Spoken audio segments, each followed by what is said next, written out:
یا اللہ یا اللہ یا اللہ۔ اکثر لوگ ایسے ہوتے ہیں کہ ظاہری طور پر جو گناہ ہے جو لوگوں کو نظر آتے ہیں ان سے تو بچ جاتے ہیں، لیکن بدگمان رہنے سے نہیں رکتے۔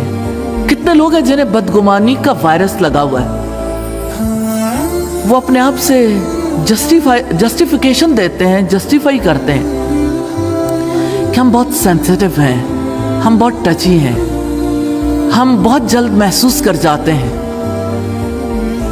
تو جلد محسوس کرنا آپ کو نہیں معلوم کہ آگ میں لے جانے والا ہے؟ آپ کیوں محسوس کرتے ہیں؟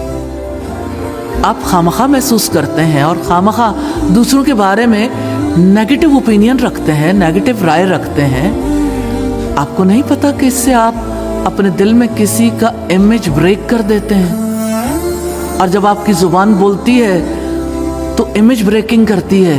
اللہ یا اللہ یا اللہ یا اللہ یا اللہ۔ تو یہ دو چیزیں ہیں جن کو ہدایت کہتے ہیں۔